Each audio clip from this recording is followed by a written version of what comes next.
me dirán si va a ser necesario micrófono para hablar. Yo creo que con la acústica de la sala va a ser suficiente. Si no, hay un micrófono inalámbrico que podemos... Ahí está, muy bien, Tomás ya lo tiene, así que utilizará el micrófono. Por favor, si creo que están todos con sillas, lo pueden ocupar, porque también, por supuesto, los lugares de la mesa. La intención, después de nosotros haber escuchado a las autoridades, que bueno, que fue esa segunda instancia en la que se retiraron las autoridades, lo que compartimos con el Ministerio de Finanzas, con UNOPS, con el Estudio Casagni, con nosotros de la entidad de enlace, con la presentación que hemos realizado, era una primera etapa abierto al público, a los privados, si viene al caso. Pero sí queríamos tener esta instancia para nosotros muy importante, porque aquí hay representación de varias jurisdicciones. Veo caras conocidas, por supuesto, algunas que ya nos vamos a ir conociendo, por supuesto, a lo largo de este recorrido que nos proponemos hacer. Si les parece, así las personas que nos visitan tienen rápidamente el lugar del cual representan y conocer su apellido y nombre, una presentación rápida, solamente sin demorar mucho, para que después pueda hacer una intervención Tomás. Vamos también a tener versiones, mejor dicho, documentarios de la UNOPS, del Estudio Casagni. Para nosotros es muy importante también esta participación. Las consultas que quieran ustedes realizar sobre la entidad de enlace también serán bienvenidas, pero la idea es esa, una presentación rápida. Vamos a empezar, si les parece, a mi izquierda, y después seguimos para ya poder dar inicio a la presentación de Tomás. Por favor, caballero. Nosotros venimos de parte de la Secretaría de Estado de la provincia del Chaco. Yo soy el doctor Simoni y ella es la doctora Vergano. Muy bien. Buenos días, Analia Leyes, Nuevo Banco del Chaco. Muy bien. Andrea Marano, de Puerto Barranqueras. Soledad Flores, de Villa Prensa. Administradora social, Unidad Ejecutora Policial y Secretaría General. Iván Bojanich, asesor legal de Ministerio de Justicia. Raúl Loveira, Omar de la Fuente, a cargo del plan director del Puerto de la Pablo Salini, de PPP de Nación. Gustavo Vega, Gustavo Alessandro, vocal del director de la Administración Provincial de la Lorena Sánchez, subsecretaria de Planificación y Proyectos del Ministerio de Infraestructura. Jorge Franco, Secretaría General de la Gobernación, asociado por el gobernador en el enlace con el Estudio Casagni. Bueno, Ezequiel Casagni ya se le presentó. Sebastián Albín, de Naciones Unidas, de la Oficina UNOPS. José Ignacio Jarbás, también de Naciones Unidas de MOPS. Por favor, justo. Sí, Justo Segura, del estudio Cabanellas de Cheván Kelly, que ayudamos a la provincia además de financiamiento y de mercado de capitales. Bueno, mi nombre es Danilo Becerra, yo soy director de planeamiento de Lotería Chilena. Gerardo Jara, Hacienda. Gasparini Gustavo, de Asesoría General de Gobierno. Silvana Peoraro, de Hacienda. Matías Schulman, de COM. Hugo Aquino de Conchaco. Barzanó Federico de Conchaco. Fernanda Pavón, de Entidad de Enlace. Orlando Guarneri, Entidad de Enlace. Quórum propio, la verdad que un gusto poder tenerlos a todos ustedes. Entiendo que si falta alguna jurisdicción, seguramente fue por una cuestión de agenda, estuvieron todos convocados, pero ya con este núcleo, la verdad que estamos todos muy contentos de poder darle esta charla, esta captura. Las que creemos que nos pueden servir para tomarlas, qué cosas no nos funcionaron, cuál es la estructura de la subsecretaría, también plantearles cuáles son los proyectos que estamos desarrollando, cuál es la estructura financiera a la que hemos llegado junto con asesores que tienen una experiencia larga en estructuración de PPPs en la región, en países de la región y también en países ya más desarrollados. Y mostrarles algunas herramientas también que hemos desarrollado que son fundamentales y que estamos tomando también de otros países que tienen experiencia muy larga en esto. La estandarización de documentos y la homogeneización y la calidad en la documentación es fundamental para que esto sea visto como una marca registrada de alguna forma por el mercado financiero, ¿no? Entonces, en ese sentido, primero voy a comenzar con una presentación y después más adelante explicaremos herramientas que hemos desarrollado como un programa del proceso que es, digamos, por lo menos para la administración nacional es algo bastante inédito, de tener paso a paso por dónde tiene que pasar el proyecto desde que es identificado hasta que se firma el contrato, que incluso después, bueno, acá me acompaña Pablo, que Pablo está coordinando los proyectos de energía de PPP, yo estoy coordinando todo el portfolio de proyectos. Una innovación que estamos utilizando ahora para el proyecto de corredores viales es que tenemos su programa publicado en nuestra página web y vamos marcando con un recuadro grueso el bloque en el que el proceso está en ese momento cuando algo se hace. Entonces en todo momento alguien puede ingresar a la página web y ver dónde se está trabando, digamos, que es también una herramienta de presión interna para nosotros, porque es totalmente transparente quién está, digamos, cajoneando o no el proceso, ¿sí? Eso es fundamental. Bueno, arranco con esto, digamos.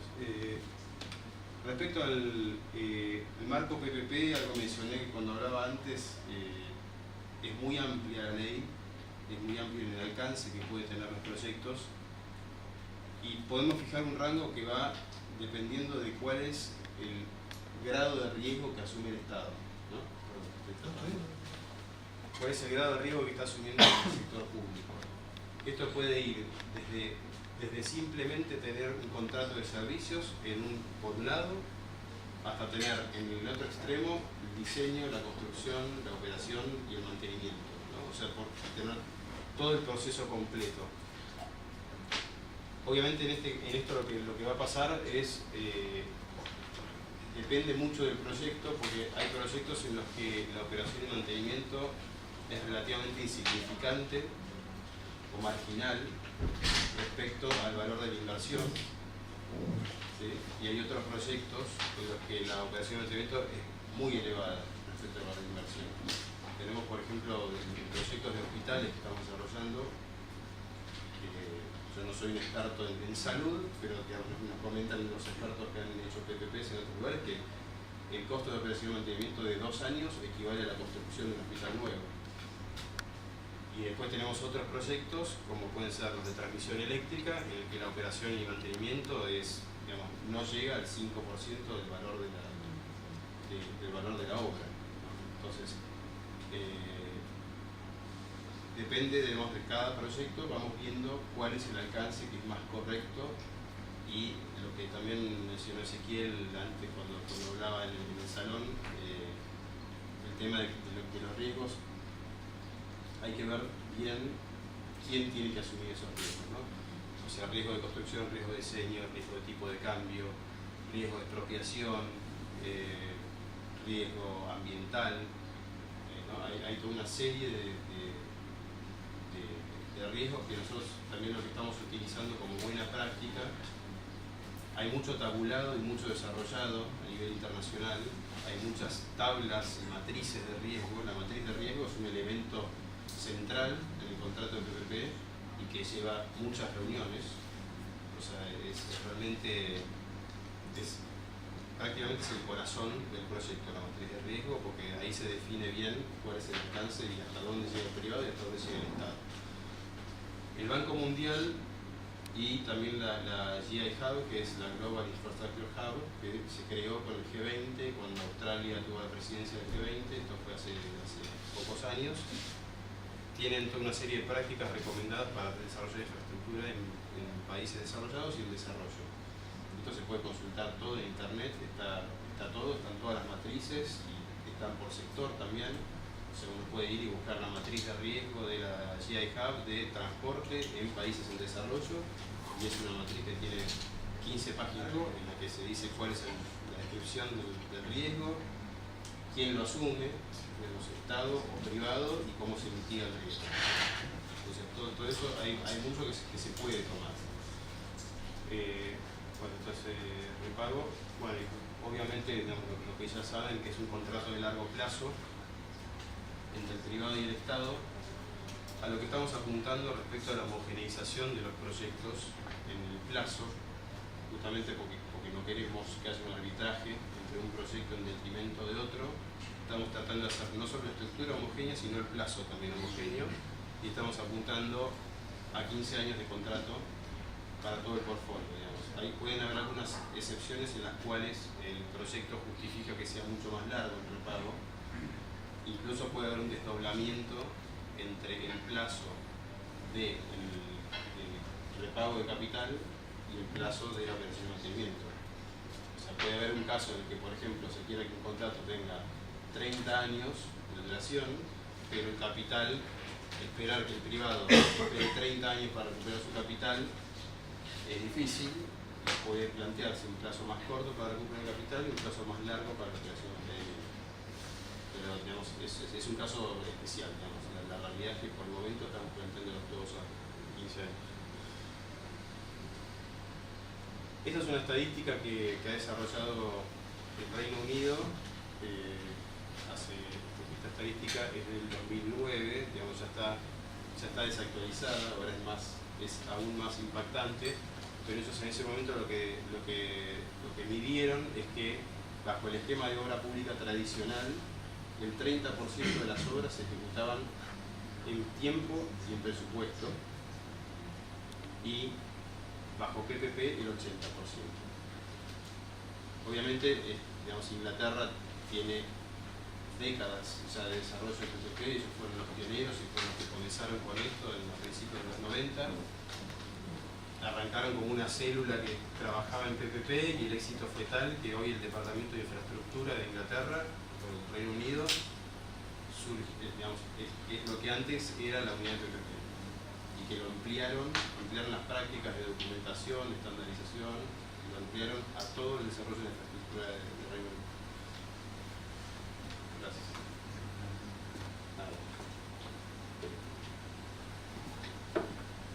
Entonces, con esto de estar tomando las mejores prácticas que hemos visto, algo que siempre decimos es que, digamos, tiene sus ventajas estar llegando tarde a implementar PPP. Obviamente las desventajas es que lo hicimos obra antes bajo PPP, pero por lo menos podemos tomar los errores y los aciertos que vimos de países vecinos. Entonces, estos son algunos ejemplos de cosas que hemos visto.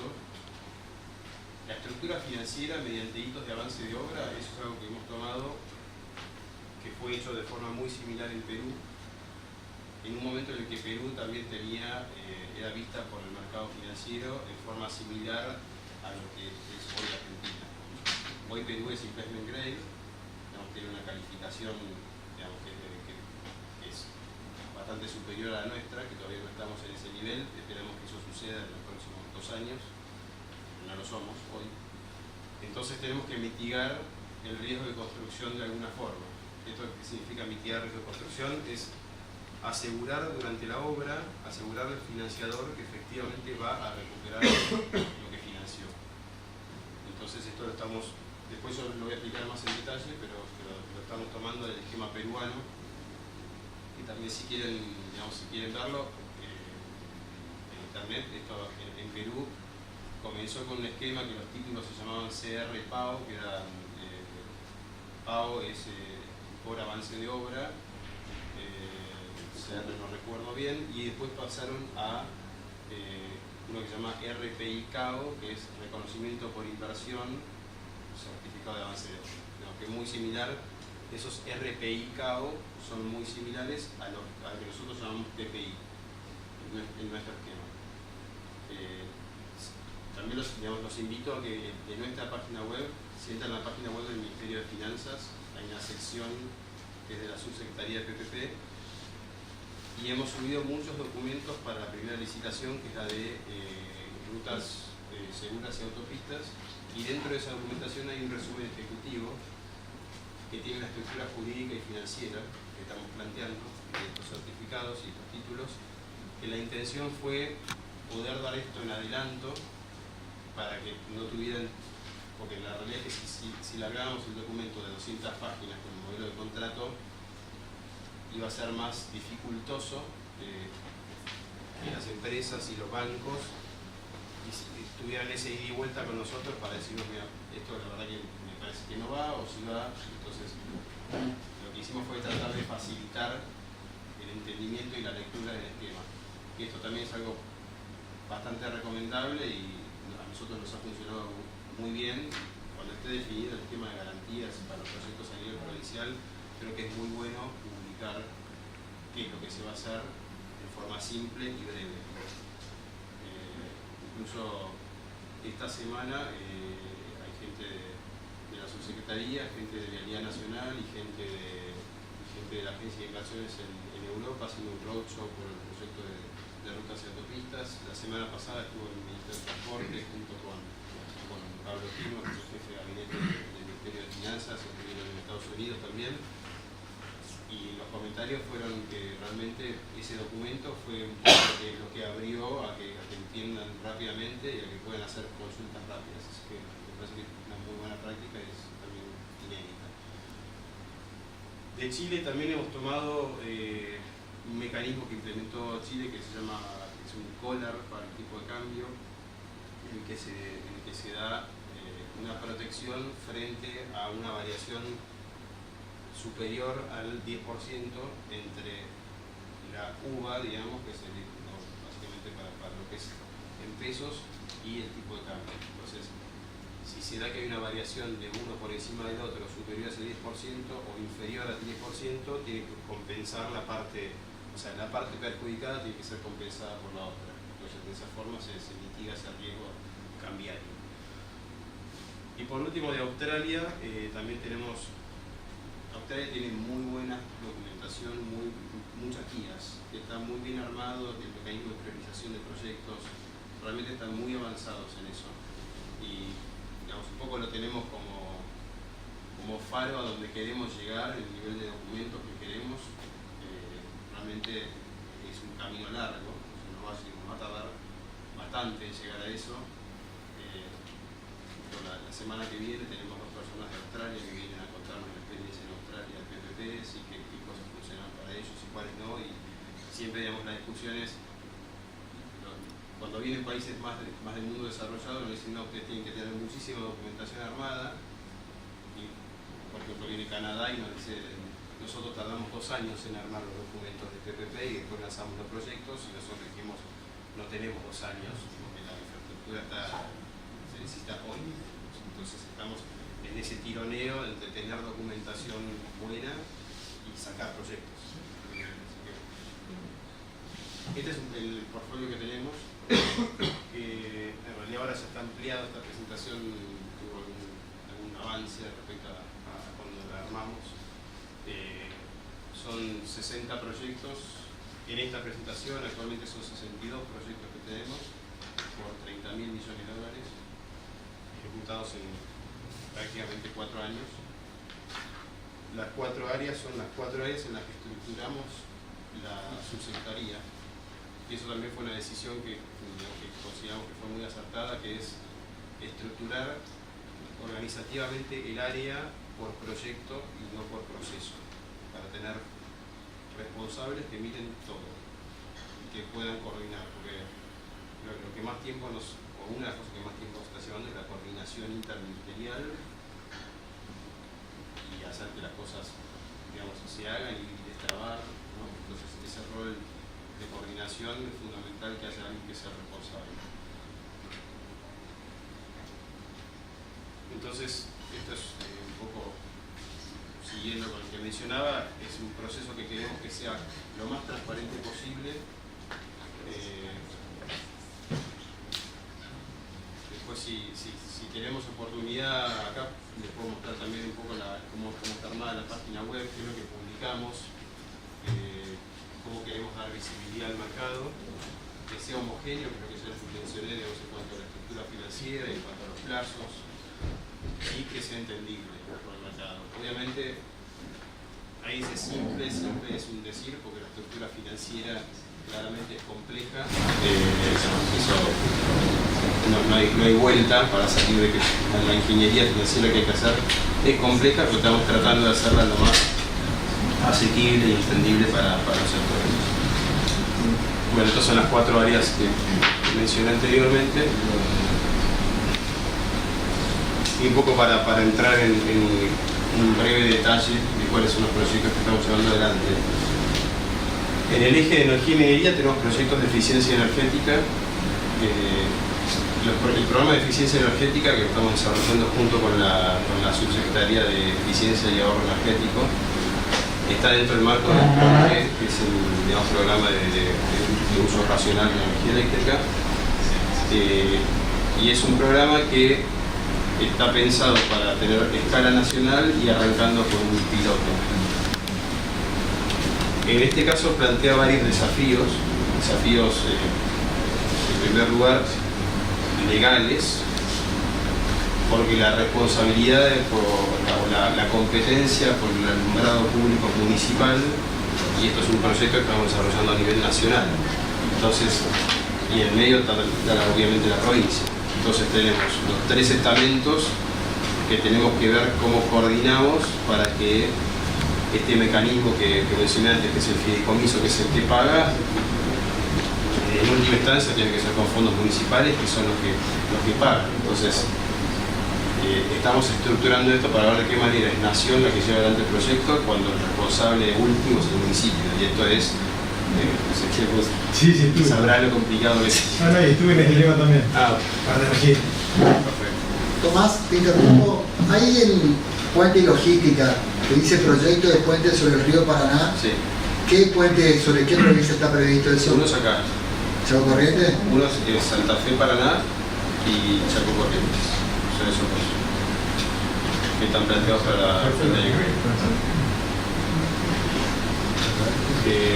Bueno, no sé cuánto estará, ustedes si tienen más dudas me consultan, pero digamos yo lo que quiero un poco es comentarles cuáles son las dificultades que fuimos teniendo con estos proyectos y cómo los fuimos salvando, porque también les da idea de qué es lo que fuimos viendo con estos proyectos. Entonces, bueno, con eficiencia energética tenemos eso, y este es un proyecto, es un clásico proyecto de autofinanciamiento, porque tenemos proyectos PPP que se autofinancian y otros que no. Este proyecto es, el municipio tiene tiene su consumo energético, el alumbrado público, y por otro lado cobra una tasa, la tasa de alumbrado, que la cobra a través de la factura de los distribuidores. En el caso de Buenos Aires es a través de la factura de Norte y de Sur, que tiene una cobrabilidad mucho más alta que si el municipio cobrara el impuesto de forma directa. Entonces, mediante el recambio de luminaria, tenemos por un lado el consumo energético del municipio y por otro lado el cobro de la tasa. Entonces, lo que se hace habitualmente, se netean las dos cosas y siempre en general da, digamos, pagador del municipio. Si uno hace el recambio de luminaria, se genera un ahorro energético y el municipio lo que se compromete es a seguir poniendo ese ahorro como si estuviera consumiendo esa energía, y eso es lo que repaga el ahorro. O sea, ese ahorro es lo que va a parar al fideicomiso como fuente de fondeo. Luego tenemos proyectos de transmisión eléctrica que son más de 3.000 líneas, que esto estamos lanzando, son 6 líneas de alta tensión. La primera es una que va del Río Diamante en la provincia de Mendoza a Charlones, que es una localidad de la provincia de Buenos Aires, que luego es una línea de 500, pero que luego se abre, hay 6 líneas de 132 para alimentar localidades que llegan a Lagunas y otras localidades en Buenos Aires, Santa Fe y La Pampa. Y esto es totalmente repagado a través de un cargo a la demanda, que también, digamos, no implicaría fondos presupuestarios. Por otro lado tenemos lo que es rutas y autopistas, que ya lo mencioné bastante. Este proyecto es fondeado a través de un fideicomiso, el fideicomiso que es el SIT, que es el Sistema Integrado de Transporte. Este SIT tiene varias cuentas, una de ellas es el SIT Vial, que es una cuenta que es alimentada del impuesto al gasoil, y es un fondo que Vialidad Nacional ya utiliza actualmente. Entonces, este fondo sería utilizado para fondear el repago de las inversiones. Luego tenemos ferrocarriles. Sí. Ya están casi listos los prepliegues, ¿no? Sí.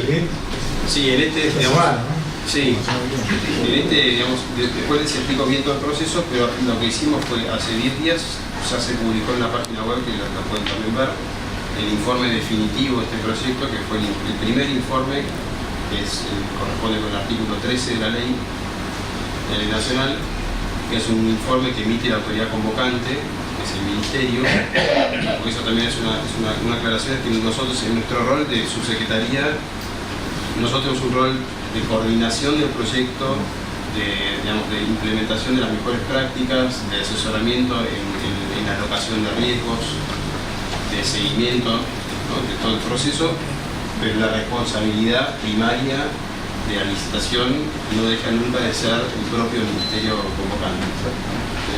Eso es importante mencionarlo porque muchas veces nos ha pasado con algunos ministerios que no, digamos, que no está claro y dicen, no, ustedes tienen que hacer tal cosa y no, nosotros no tenemos que hacer eso, digamos, eso claramente corresponde al ministerio.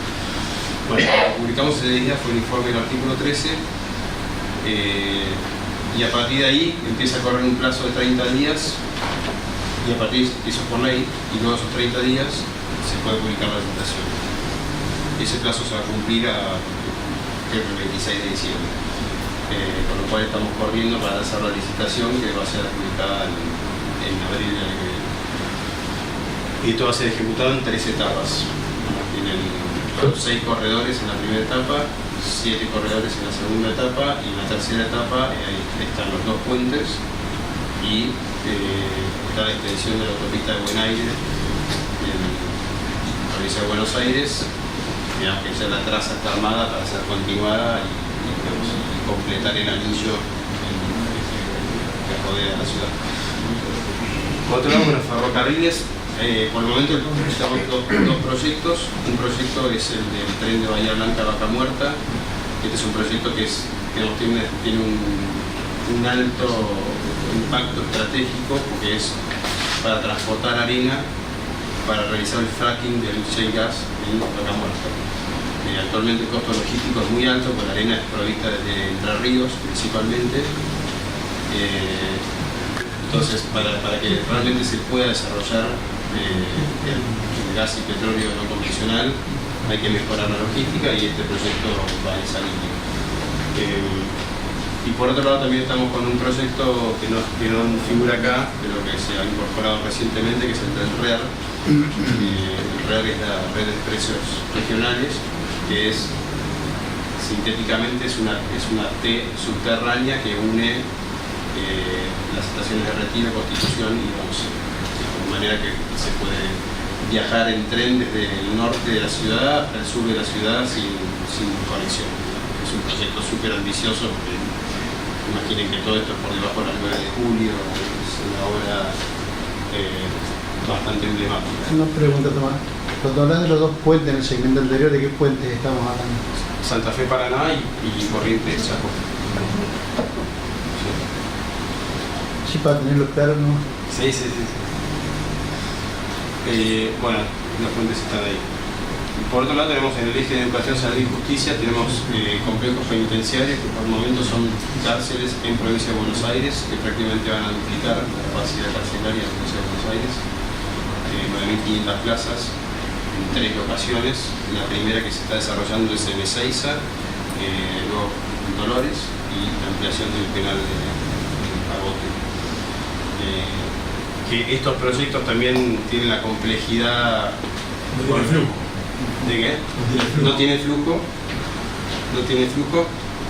Igual me iba a referir a la complejidad organizativa de que estos ministerios, nosotros tenemos hoy básicamente 3 ventanillas por las que nos llegan proyectos, que es el Ministerio de Energía, el Ministerio de Transporte y el Ministerio de Interior. Dentro del Ministerio de Interior está todo lo que es agua, saneamiento y vivienda, es propio del Ministerio de Interior, pero otros ministerios como Salud, Educación, Justicia, Seguridad, Defensa, son todos ministerios que no licitan obras.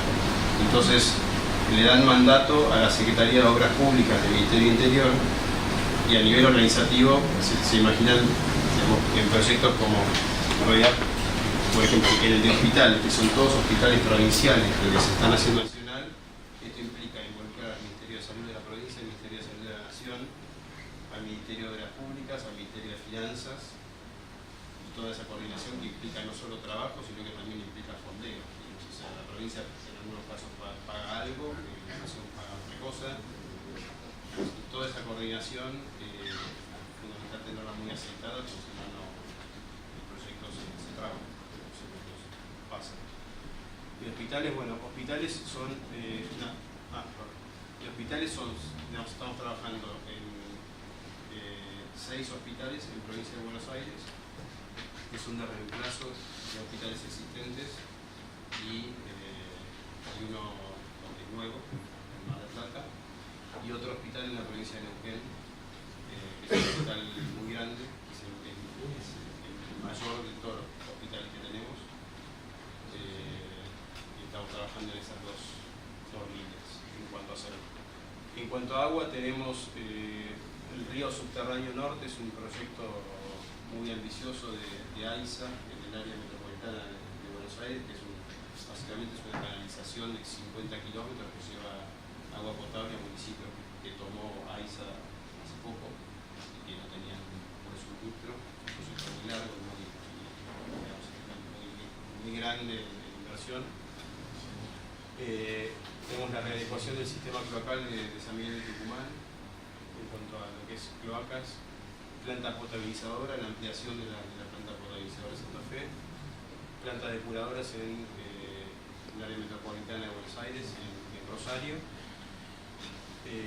Tenemos también generación de energía a partir de aguas residuales, o sea, esto es básicamente biogás generado a partir de los lodos de las plantas depuradoras de agua, cuando se genera energía eléctrica.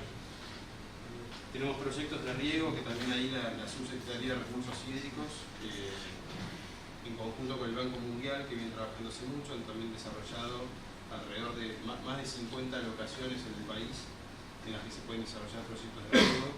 Están comenzando con un piloto en las provincias de Río Negro, Chubut y Neuquén. Este también es un proyecto autofinanciado, porque básicamente el esquema acá es, imaginen que un propietario tiene 100 hectáreas que valen poco, porque están en una zona que no tiene valor. Luego de ejecutar las obras hídricas, esa tierra vale mucho más.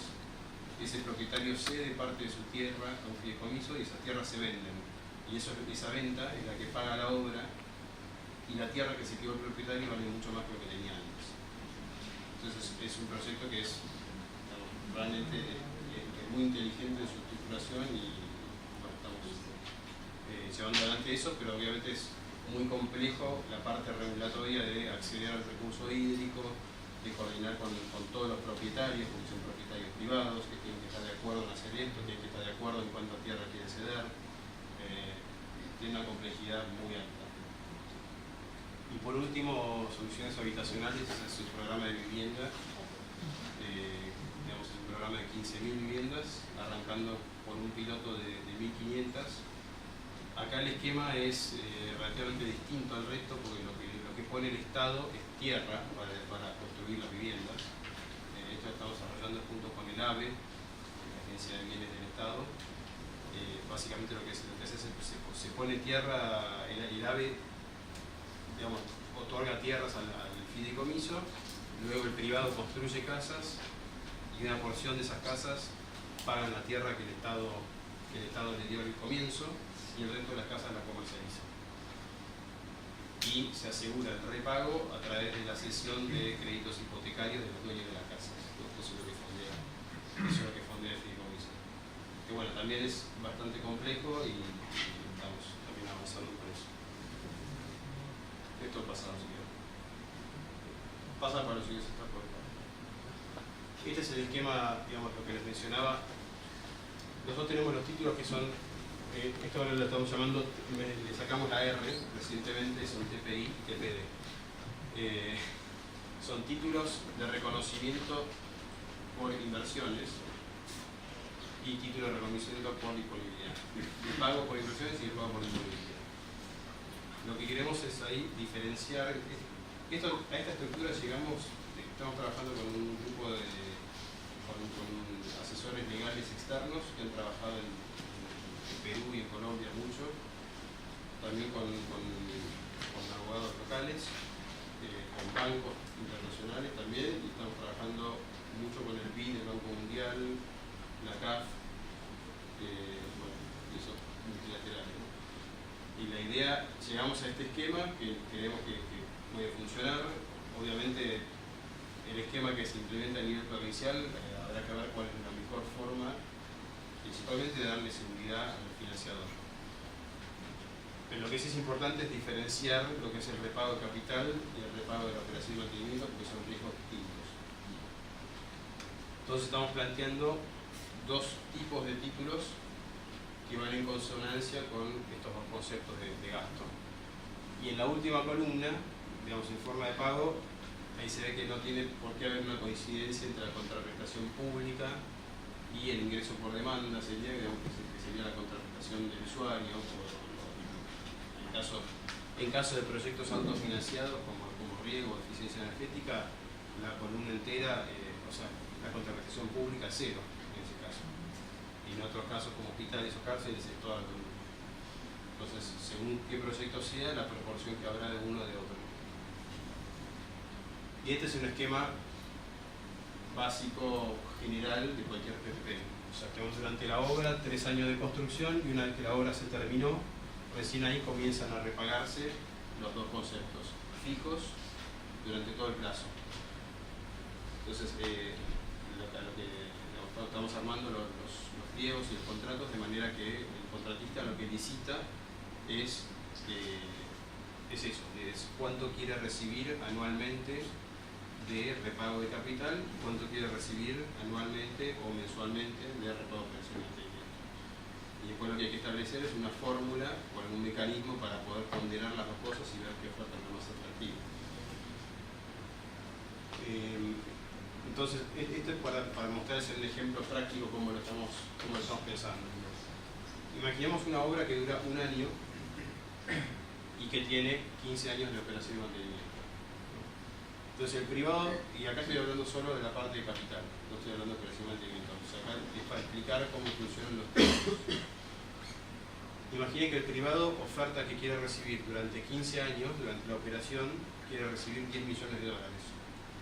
¿No? Eso es su oferta de recupero de capital.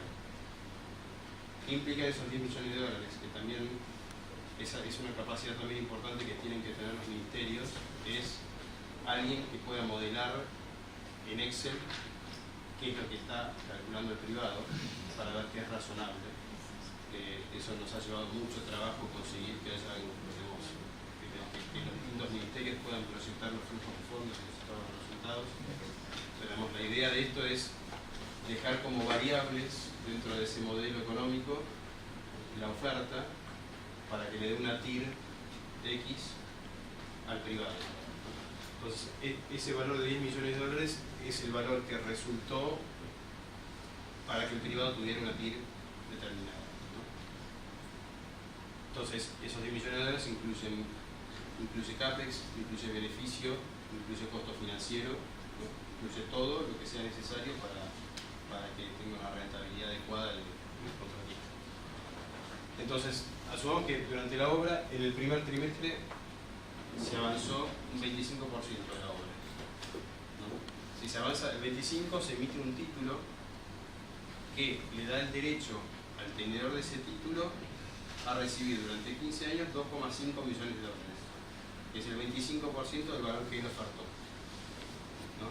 Entonces, ¿Puedes repetir por favor lo que dijiste recién? Sí, él había ofertado $10 millones durante 15 años. En el primer trimestre hizo el 25% de la obra, entonces el título que emite el fideicomiso es por el 25% del valor que ofertó. Entonces, le da ese título y eso ya es irrevocable, es incondicional y él ya tiene ese título y le da el derecho a cobrar, pase lo que pase, 2,5 durante 15 años. ¿Sí? Y así se van, pasan los 25, estos 25 se montan sobre los otros hasta que al terminar la obra, todos los títulos que emitió el fideicomiso suman el valor de la oferta que hizo el privado. ¿Esos títulos van a poder ser negociados en la bolsa? Sí. ¿Esa es la idea? Claro, la idea es que el privado no va a esperar al repago, sino que además acá estamos planteando trimestres. Las obras en general son 3 años, digamos, o sea, eso es un ejemplo temático. Pero, sí. Va a tener el mismo carácter que un... perdón, no sé si... Una pequeña aclaración. Es muy importante lo que acabo de decir respecto a la irrevocabilidad. Estamos hablando de un concepto nuevo, porque todos los actos administrativos, como ustedes saben, el reconocimiento de deuda, pueden ser revocados por el Estado. Ya estamos hablando de un título irrevocable, y esto sí es algo novedoso para lo que estamos acostumbrados a las contrataciones de incondicional y irrevocable. Esa es la garantía. Sí. ¿En cuanto a la garantía de la construcción de la obra?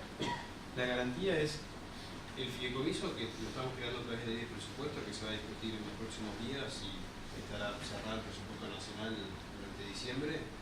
Ahí estamos creando un fideicomiso PPP, que es un fideicomiso máster, lo llamamos, del que cuelgan fideicomisos individuales de cada uno de los proyectos. Esos fideicomisos individuales hacen que queden blindados los fondos de ese proyecto y que, digamos, en caso de haber problemas con uno de los proyectos, o sea, el de rutas no puede reclamar nada de transmisión. Entonces son fideicomisos individuales. Y a su vez tienen cuentas individuales, por ejemplo, el corredor A y el corredor B vial también son independientes entre sí. Porque si no estarías penalizando, si tenés un mal contratista en alguna de las rutas, si tenés uno muy bueno en otra, te genera el mismo conflicto. Entonces, digamos, la idea atrás de esto es blindar los fondos para que tenga tranquilidad el que financia a cada privado. Dentro de ese fideicomiso... Que sean realmente específicos, digamos. Sí. Y dentro de ese fideicomiso hay dos cuentas, que son las que, a través de eso, que se genera la garantía. Hay una cuenta que se llama cuenta de reserva, que equivale a 12 meses del prepago de capital. ¿Sí? O sea, imaginen, bueno, acá en este plazo de 15 años, hay una cuenta de reserva que se establece acá, que se fondea con esta columna. O sea, toda esta columna se pone acá al principio, con lo cual, si hay algún faltante del fondeo primario del fideicomiso, que es el CIPIAN, es el ahorro energético, es el cargo a la demanda, es presupuesto del Ministerio de Salud, es la venta de las tierras del riego, digamos, dependiendo de cada proyecto hay una fuente primaria. Si por alguna razón eso falta, está establecida esa reserva. Y hay otra cuenta, que es la cuenta que llamamos de top-up, que es si durante el año fue necesario usar la reserva en el ejercicio presupuestario siguiente, el Estado asume un compromiso contingente de fondear la cuenta de reserva para que la cuenta de top-up para que complete la cuenta de reserva. ¿Sí? Pero es un compromiso contingente porque se dispara si se da la situación de que el fondeo primario no esté.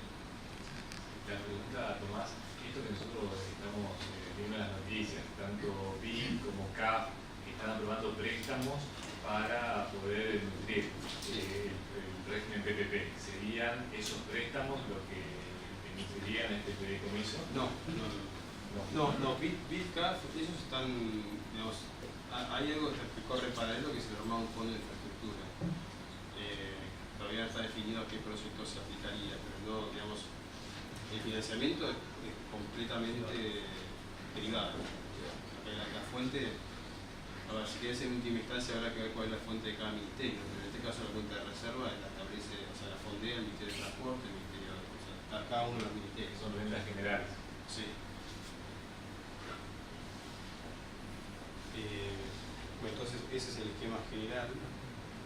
Listo.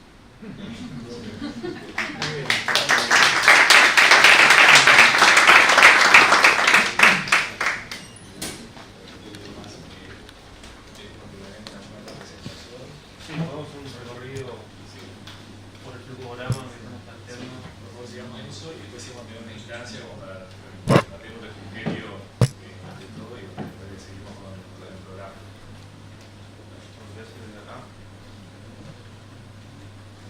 Jurisdicción. Si no hay prórroga de jurisdicción, se confecciona el prepliego y se lanza, se emite el prepliego.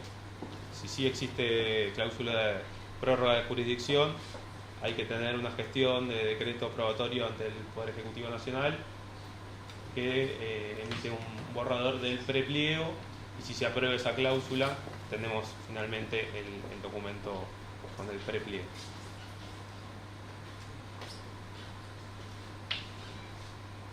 Se publica el prepliego y ahí una de las herramientas que se incluye en PPP es el procedimiento transparente de consulta.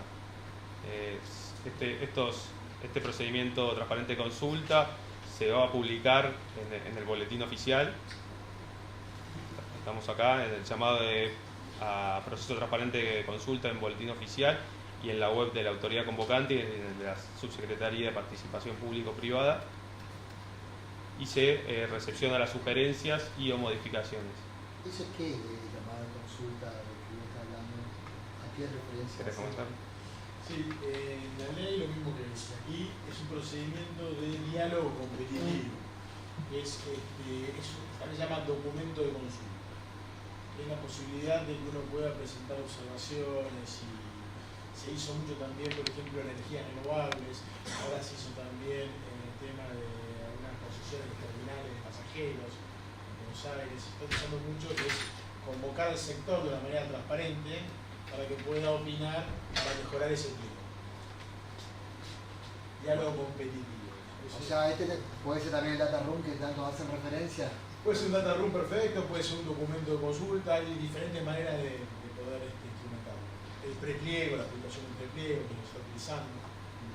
¿Cualquier ciudadano puede hacer una observación? No, depende del régimen que se utilice. ¿Es cerrado o abierto?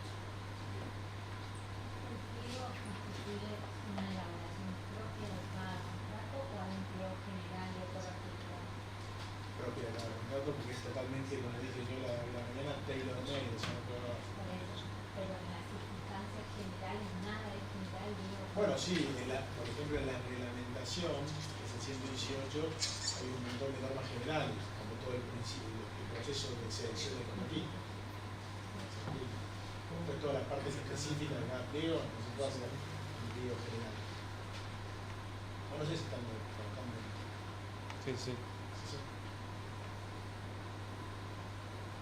Fíjense ustedes que en la intervención anterior, cuando comentaban cada uno de los proyectos, son totalmente distintos. Uno tiene flujo, otros no. Lo puede pagar un usuario, lo puede pagar un Estado, lo puede pagar un tercero con financiamiento privado, aporte del Estado, la cuestión del fideicomiso. Claro, pero por eso, bueno, ellos buscan homogeneizar. ¿Sí? Vamos a terminar en eso. Distintos modelos para cada. Una vez que se incorporan las sugerencias a través del procedimiento transparente de consulta, se confecciona el pliego. Acá tenemos el borrador del pliego definitivo y si la autoridad convocante se pregunta si requiere algún tipo de asistencia de la subsecretaría. Se incorporan estas sugerencias y tenemos finalmente la versión definitiva del pliego.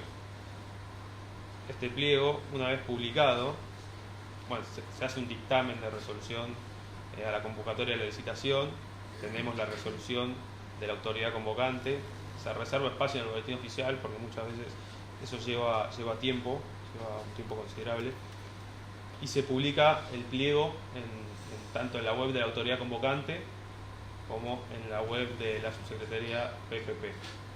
Si la licitación es internacional, también se tiene que publicar en la web del Banco Mundial y de la ONU.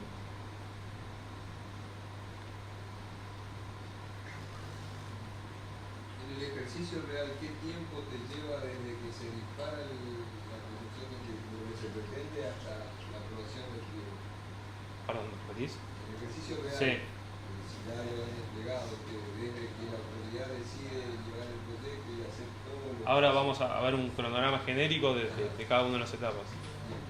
Nosotros ahora en corredores viales, que es el primero, estamos atravesando los 30 días esos de silencio y se está lanzando el prepliego, ¿sí? Para a fines de diciembre cumplir esos 30 días de lo que se llama silencio para lanzar la licitación.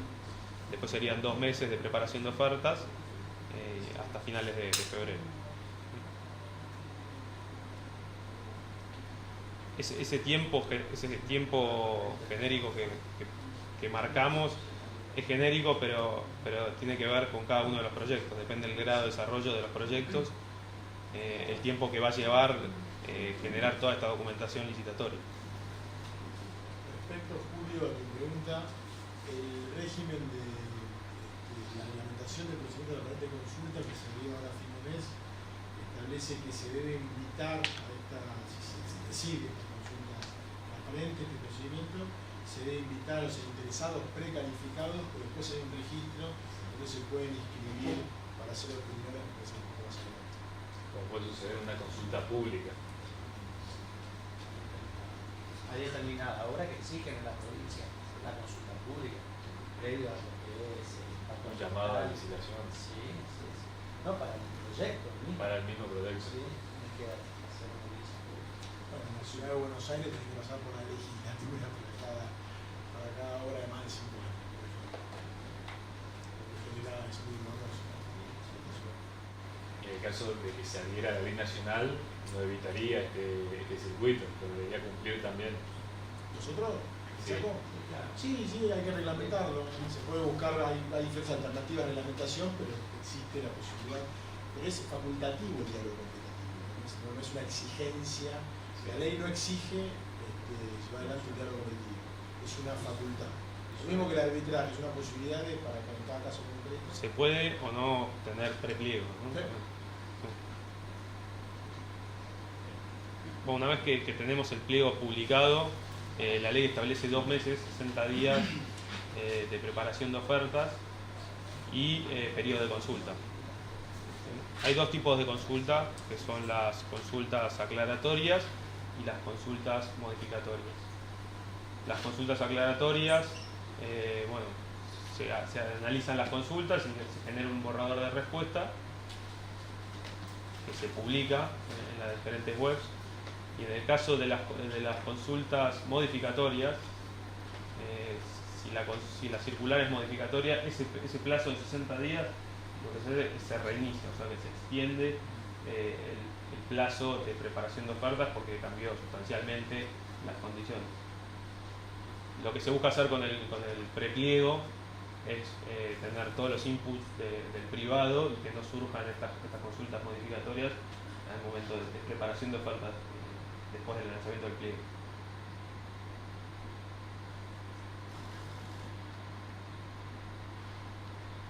¿El pliego se puede modificar una vez lanzado? Sí. ¿El definitivo? El pliego con las consultas modificatorias. Pero ese no era el prepliego. No, ahora ya estamos en el pliego. Generaron el prepliego, tuvieron todos los inputs del privado y generaron un documento final de pliego que se publica durante 60 días. Ahí tenemos otro periodo de consulta, que si las consultas que vuelven a surgir son modificatorias, se integran al pliego y se reinicia el plazo de licitación. Pero esa consulta queda a criterio de la Subsecretaría de Participación Pública Privada, hacer lugar o no, ¿no es cierto? Sí, hay una evaluación y un análisis. Y eso nos da lugar a sospecha. Porque si vos harías un pliego que es definitivo y de acuerdo al régimen legal vigente hasta ahora, donde te dice que el pliego, el contrato y todos los documentos integrantes son la ley de la contratación, si yo largo un pliego definitivo, tuvo una etapa previa para que se modifique, saco un pliego definitivo y lo vuelvo a modificar por una determinada consulta, interpreto yo que da lugar a una sospecha o alguna duda. Me parece a mí, ¿no? Tal vez una opinión muy particular. Esto ocurre. A ver, la sospecha puede haber de todas maneras. Yo creo personalmente que este régimen despeja muchas sospechas. Primero, solamente se puede adjudicar por licitación pública, con lo cual está excluida la contratación directa. Y después hay unos sistemas de transparencia y de control que son bastante novedosos, incluso con la participación del Congreso, en el caso nacional, donde no solamente hay una comisión bilateral de seguimiento que puede no hacer nada, sino también que el Congreso se autoexigió que en todos los planes de auditoría se auditen todos los contratos de PPP. Ahora bien, la modificación de un pliego siempre se puede hacer, es una facultad propia de la administración, es un acto de alcance general que se puede modificar. Eso, ¿qué tiene que suceder? tiene que darle luego la posibilidad de que todos puedan participar con ese nuevo pliego. Es un tema, digamos, que no se puede modificar y acotar los plazos. Pero si se tiene que publicar nuevamente, es un nuevo acto. Es una derogación del acto anterior y se da un nuevo pliego. No hay ningún problema con eso. Claro, pero ¿en qué se refiere a la modificación de algo económico o algo ejecutivo? Son dos cuestiones que te pueden modificar un pliego definitivamente para Los pliegos se pueden modificar en cualquier momento, ¿no? Se pueden revocar, eso es una facultad de la administración. No hay ningún problema con eso. Al privado no tiene ningún problema, y al sector público tampoco. Hay que buscar el mejor pliego posible. Si no se pudo sacar y aparece un hecho nuevo o se descubrió algún hecho que haga necesaria una modificación del pliego, es perfectamente posible. Y en caso de controversia de los oponentes que ya se presentaron. Pero es que ahí lo que digo, ahí el tema, ¿qué sucede? Esto es derecho administrativo clásico. Ahí se tiene que publicar. Una vez que se presente, ya no estamos hablando de modificación del pliego, se tiene que anular la designación. Estamos hablando de anular la designación. Ahí estamos hablando de eso. Un nuevo pliego. No, el nuevo pliego se puede hacer con ofertas presentadas o adelantes. No, este es durante el periodo de preparación de ofertas. Claro. Ahí no hace falta. No, bueno, todavía no llegamos. No. Por eso digo. Por eso por los tiempos A ver, son 60 días. Son 60 días. Dentro Sí, de esos durante 60 esos días no hubo ninguna solicitud de modificación, el pliego queda aprobado en forma definitiva. Claro. Sí, ahí se recepcionan las ofertas. Después de 60 días. Ahora sí. Estamos en esta instancia. Ocurre que acá se va a presentar una cosa en la realidad, que es los proyectos en las provincias van a ser emitidos en una operatoria de deuda pública, sujeto a la Constitución, sujeto a la aprobación con condiciones muy específicos que dice la Constitución de la provincia. En el caso mío, yo estoy ocupando el cargo de contador general a cargo en este momento. Tenemos un margen dentro de la Constitución del cual no puede exceder. Segundo, lleva una proyección en el tiempo del cual va en cuenta de ejercicio en el informe trimestral. Los informes trimestrales llevan como destinatario la Cámara de Diputados, los otros organismos de control, las calificadoras de riesgo, con lo cual se acota mucho la cuestión. Con esta operatoria, lo que yo estuve viendo, con el hecho de hacerle el primer informe, está dentro del porcentaje que supera el 25% del presupuesto del endeudamiento del presupuesto provincial, y en la proyección del tiempo, yo doy por cumplido eso. El control lo va a hacer la Cámara de Diputados, según el esquema legal que está acá y en el orden nacional. La Cámara del Senado nunca lo... Ese es otro control legislativo. El principal control lo tiene la autoridad convocante que sigue la ejecución del contrato. Dice la ley, para que se dé la provincia, que las funciones de control y regulación son indelegables y las tiene la autoridad convocante. Estos son otros controles que se suman al Congreso. El control lo tiene la autoridad convocante que sigue la ejecución del contrato. En el tema de la Constitución de la Provincia del Chaco, los organismos de control son extramodelos. Bueno, pero acá van a funcionar todos esos organismos van a seguir funcionando, van a seguir funcionando. De hecho, en el nivel nacional sigue funcionando el control de la AGN, va a seguir el control de la Oficina Anticorrupción, el de la AGN, que es obligatorio nada más, y el control que tiene que hacer la misma autoridad convocante, que es el control primario. Control de policía. Es poder policía. Doctor, no quería hacer una consulta. Usted mencionó que los procedimientos se van a llevar a cabo por licitación pública. Sí, concurso. Claro, por eso en la ley el artículo es un poco más amplio porque habla de licitación, no especifica si es público o privado, habla de concurso público y habla de carácter nacional o internacional. Es decir, que es un poquito más amplio, el procedimiento no solo se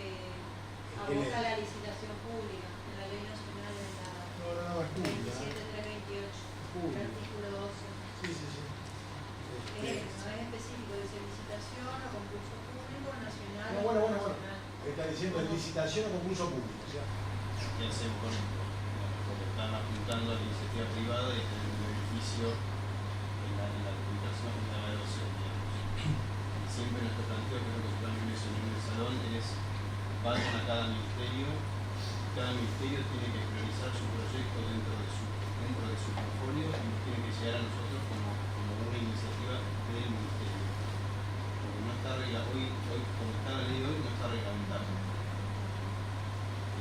Claro, siempre parte de la autoridad convocante, ente autárquico de un ministerio, a pesar de que el proyecto lo puede tener un privado, digamos, pero se tiene que canalizar por ahí. Además hay un tema de capacidad de respuesta. O sea, si nosotros abrimos la puerta a que venga cualquier empresa a presentar los proyectos, no vamos a hacer, además que estamos todos, tanto ustedes, nosotros también a nivel nacional estamos arrancando con esto, no hacemos a tiempo a responder a lo que nos propongan las empresas. Tenemos que primero priorizar lo que cada ministerio ya está planteando. En ultra los 5 años, como ya tenía, hoy el equipo de PNUD de PPP tiene 300 personas. Entonces, tenemos que tener plazos personales. Si me permiten, justamente esta parte de la conversación es el motivo por los cuales ustedes están presentes aquí. Si bien en la ley provincial de adhesión indica que el Ministerio de Hacienda y Finanzas Públicas es el órgano de aplicación, como acá se pudo explicar, dependemos de las autoridades convocantes para poder motorizar estas cuestiones. Así como dice Tomás, nosotros también se nos acercan distintas empresas, fondos de inversión que tienen la intención de llegar con sus recursos. Además que, bueno, tenemos que ahora estamos haciendo este espacio de concurrencia entre distintas jurisdicciones, ustedes tener en cuenta de que existe este régimen, de que los vamos a seguir, por supuesto, trabajando con todos los presentes y se van a sumar seguramente, pero bueno, esa es la intención. No lo vamos a hacer nosotros solos de la Hacienda, no lo va a hacer tampoco la Subsecretaría a nivel nacional, ellos desde Finanzas. Necesitamos en conjunto traccionar todo y se habrán dado cuenta todo el trabajo que representa, así que bueno, a seguir trabajando. Incluso para mostrar la coordinación que nosotros tenemos interministerial, nosotros tenemos todos los martes una reunión con la jefatura de gabinete de presidencia de seguimiento de PPP, que es a pedido de ellos, que es una mesa en la que hay 30 personas que van a cada uno de los proyectos. Todas las semanas nos reunimos para ver avances, para que todos vean qué dificultades está teniendo el otro. También hemos hecho seminarios que dio el Ministerio de Ambiente de la Nación para explicarle a todos los ministerios qué tienen que preparar para que cuando les llegue a ellos el expediente puedan intervenir rápidamente. Eso es, digamos, también es una buena práctica para mantener esa general.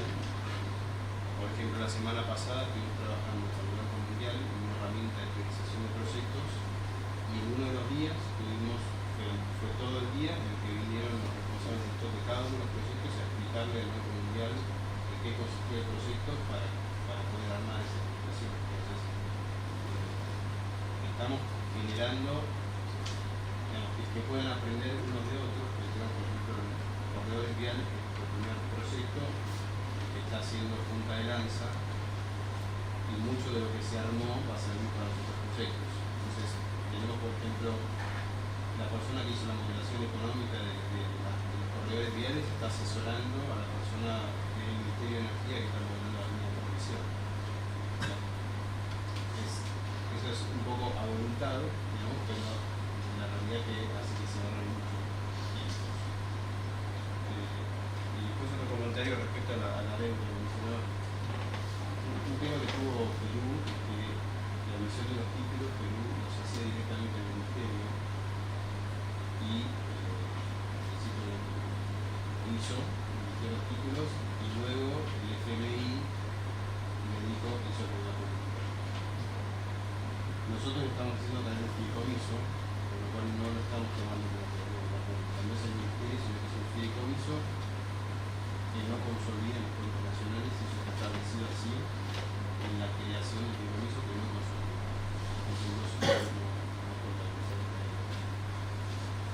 Tomás, te interrumpo, ahí vos hablaste de los títulos. Esos títulos, por ejemplo, ¿ustedes prevén que se pueda llevar a un banco y cambiarlo o a una entidad financiera? Sí, Sí, o sea, como el certificado de obra. parte de este esquema, digamos, ahí. ¿Eh? No, esos títulos se pueden descontar o se pueden generar instrumentos financieros para financiar. Mucho más que lo que tiene, por esa condición que hablaba. O sea, la seguridad que me da de que claro, por cómo estamos viendo, digamos, en lo que es la etapa de financiación, en general vamos a tener la adjudicación de la licitación, la firma de contrato, y estamos previendo que para lograr un cierre financiero entre el privado y el banco pasan entre 6 y 12 meses, que es lo que pasó con la explotación de renovables. O sea, de hecho, al día de hoy, de los 50 y pico proyectos adjudicados, hay solo, si no me equivoco, hay 7 que no son financieros. Entonces, es un proceso largo el cierre financiero. Entonces, en el medio, entre que se firma el contrato y se logra cierre financiero, o hay aporte de capital de los accionistas, o hay un préstamo puente, en que pueden intervenir los bancos locales. Luego se logra cierre financiero. Incluso también estamos incluyendo dentro de corredores viales un mínimo de equity que le exigimos a los contratistas, que tiene un mínimo del 10% de aporte de capital. Y también estamos estableciendo una garantía de cierre financiero, que también es una novedad, y es una garantía que es más cara cuanto más tiempo pasa, como para incentivarlo a que rápidamente tenga los fondos para hacer la obra. Y si pasan 12 meses y no tiene cierre financiero, se revoca el contrato y se pasa al siguiente. ¿Se le aplica alguna multa o no? Sí, hay. Eso está generando temor en algunos. Sí, sí.